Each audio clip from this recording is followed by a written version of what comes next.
देखिए, हमारा मुकाबला सीधे ममता जी से है जी। बीजेपी वाले वो शोर मचाते हैं क्योंकि भाई टीवी लग तो और रहा है प्रिंट कि में आ जाएंगे। नहीं, उनके पास टीवी पूरा उन्हीं के पास है, सिर्फ टीवी है, प्रिंट मीडिया उन्हीं के पास है, जनता नहीं है उनके साथ है। जनता कहीं नहीं है। आप इंटरव्यू लीजिएगा तो जी। वो बताएंगे 500 रुपया पे हमको लाया गया अच्छा। और गाड़ी भेजी गई।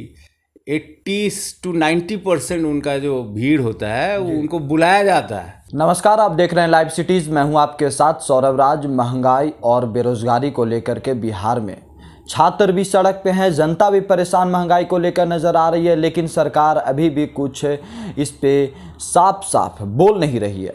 लेकिन सबसे बड़ा सवाल ये है कि क्या विपक्ष अपनी भूमिका में नज़र आ रही है? क्या विपक्ष जनता की जो सवाल है, जो मुद्दे हैं, उसको उठाने में सक्षम है? मौजूदा समय में हमारे साथ है कांग्रेस के सांसद मोहम्मद जावेद। सर, जिस तरीके से महंगाई चरम पे है, बेरोजगारी, छात्र भी सड़क पे नज़र आ रहे हैं जगह जगह पे, लेकिन सरकार तो बोल नहीं रही। आप लोग भी इन मुद्दों को उठा नहीं रहे सर सरकार के सामने। ये तो शुक्र है कि आप जैसे कई युवा हैं जो इन आप लोग के माध्यम से सच्चाई कम से कम जन जन तक पहुंच रही है जी। लेकिन जो बड़े मीडिया है या प्रिंट मीडिया हैं जिनको लाखों और करोड़ों लोग देखते हैं, अनफॉर्चुनेटली वो बिल्कुल ही मोदी जी के भक्ति में लगी हुई है।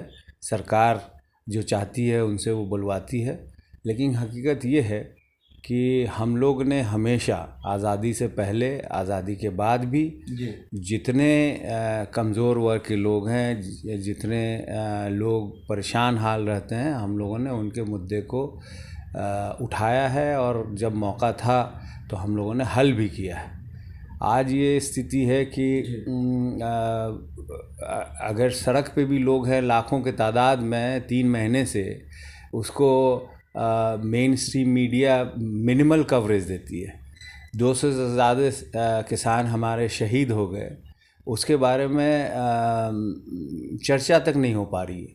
पार्लियामेंट तक में उनके बारे में ज़िक्र नहीं हो रहा है। ये तो शुक्र है हमारे आदरणीय नेता श्री राहुल गांधी जी का कि उन्होंने पार्लियामेंट में 2 मिनट का शोक मनाया और हम लोग सब लोग उठ के श्रद्धांजलि दी अपने किसान साथियों के लिए। और जहाँ तक महंगाई और बेरोज़गारी की बात है, ये शुरू से हम कह रहे हैं कि ये जो सरकार है, ये हम दो और हमारे दो के अलावा इनके जहन में और कुछ नहीं है। और उसका नतीजा ये हुआ कि हमारे जो पड़ोसी राज्य हैं, ख़ास करके अगर पाकिस्तान की बात करें, क्योंकि बीजेपी वाले और जितने मंत्रीगण हैं, हमारे आदरणीय प्रधानमंत्री जी भी हैं, अक्सर पाकिस्तान का नाम लेते हैं।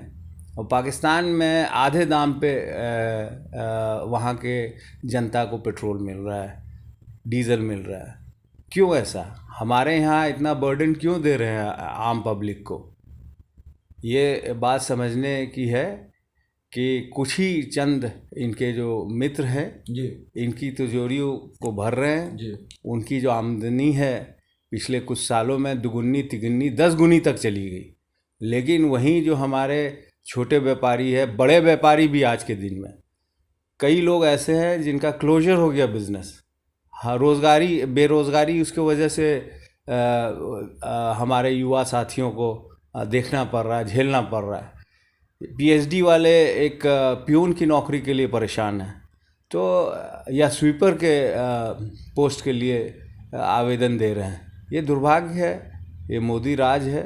और जितना जल्दी आवाम समझे और सड़कों पे आके अपनी बात पीसफुली डेमोक्रेटिक वे में ना उठाए, तब तक ये जो स्थिति है, चाहे वो बेरोज़गारी का हो, महंगाई का हो, किसानों पे अत्याचार का हो या व्यापारियों पे अत्याचार का हो, सब ये चलता रहेगा। क्या इन सब मुद्दों का असर बंगाल विधानसभा चुनाव पे पड़ेगा सर? क्योंकि बंगाल में भी धुरंधर पहुंच चुके हैं, बिहार से भी लोग जा रहे हैं, आप लोग भी वहाँ काफ़ी एक्टिव नज़र आ रहे हैं। देखिए, इलेक्शन में ये जो सरकार है, मौजूदा सरकार, ये इलेक्शन के अलावा इनके एजेंडा में कुछ नहीं रहता। आप देखेंगे यहाँ पे जो मिनिस्ट्रियल ऑफिसेज होंगे और उनका अटेंडेंस लेंगे, तो पता चलेगा कि कांग्रेस के समय में अगर साल में 300 दिन ऑफिस में बिताते थे तो इन लोग का 50 दिन भी नहीं बीतता है।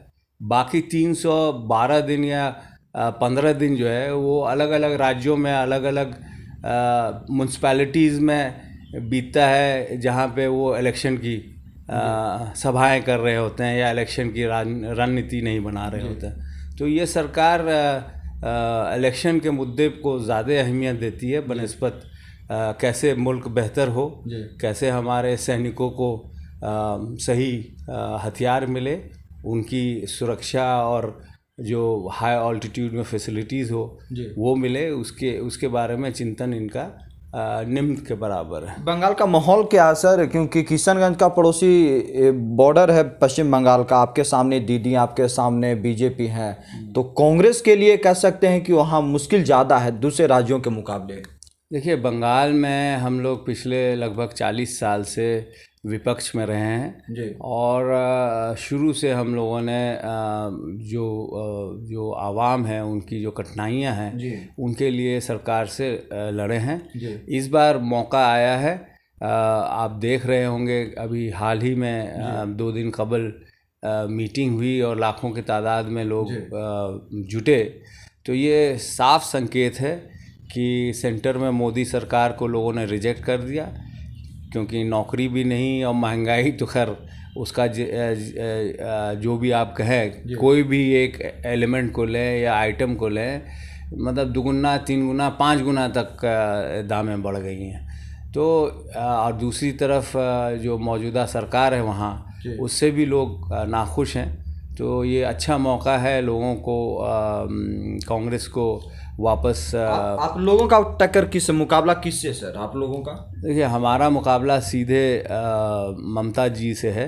बीजेपी वाले वो शोर मचाते हैं क्योंकि भाई टीवी तो रहा है कि आ जाएंगे। नहीं, उनके पास टीवी पूरा उन्हीं के पास है, सिर्फ टीवी, प्रिंट मीडिया उन्हीं के पास है, जनता नहीं पढ़ता, जनता कहीं नहीं है। जनता, आप जितना भीड़ जाइएगा, आप इंटरव्यू लीजिएगा तो वो बताएंगे 500 रुपया पे हमको लाया गया और गाड़ी भेजी गई।